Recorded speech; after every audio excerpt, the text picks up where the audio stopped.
Melding uh, various passions together.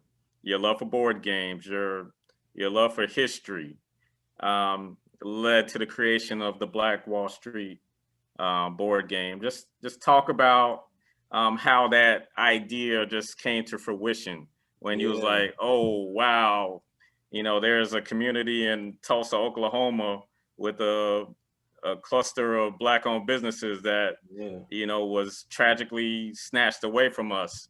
How can I make sure that that information is filtered out to our people? And Mm, the idea of a board game coming about. got you. So the crazy thing is, I feel like we all have like these experiences and this information, but it takes that spark for us to take that information and do something with it. Hmm. Right. So for me, I learned about Tulsa Black Wall Street in 2011. Right. That's where I learned about the history of it. We didn't make the game. I didn't get the spark until 2017. Right. Right. So I became an educator, and I was working this summer camp called Village Nation by Fluke and Fluke Fluker. They take kids from LA, the Inland Empire, the San Fernando Valley, where I'm from, and they bring them up to Big Bear for like a week long camp. In this camp, every camper and counselor needs to come up with their camper name.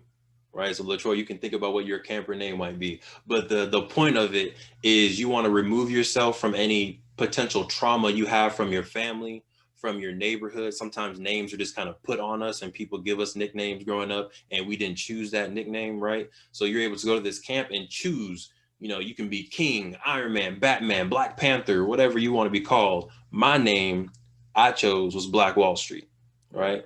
So I chose that name, and all the students, right, the counselors, the students, middle school and high school, they were all like, "What's Black Wall Street? What does that even mean? Is that the stock market, but for Black people? Like, what's the history behind it?" And I was telling them the history, but they still weren't getting it as good as I would have hoped they would have gotten it. So leaving this camp, I called the queen and I was like, "Hey, queen, like, what do you think about how can we teach people how to one build wealth, but two teach them the story of Tulsa's Black Wall Street?" And we came up with like, you know what, let's do a game. And then she was like, I feel like that's too easy. I feel like a game is probably already out there. Black Wall Street, the board game, that's way too easy.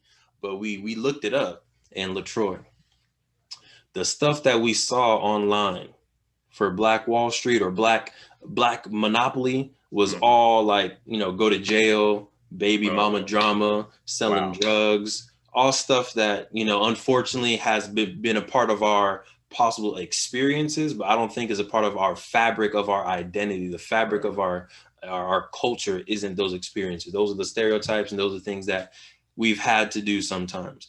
Now, that gave us the additional spark like, okay, no, we're going to build a Black excellence game. There's going to be no jail in this game. It's going to be built around the true history and legacy of Tulsa Black Wall Street. And the next year, when we come back to this summer camp and we're going to tell these students about Black Wall Street, we're going to have a game for them to learn it. That way, it's not just talking, they can really experience what Black Wall Street is and what it was and what it still can be for them in the future. So that's the long story short, man. We went to the camp, was firsthand in like talking to these kids, and the fact that they didn't have this information, the fact that they didn't know that we can build an entire Black owned city. We were like, let's change this through a board game. Let's make it fun.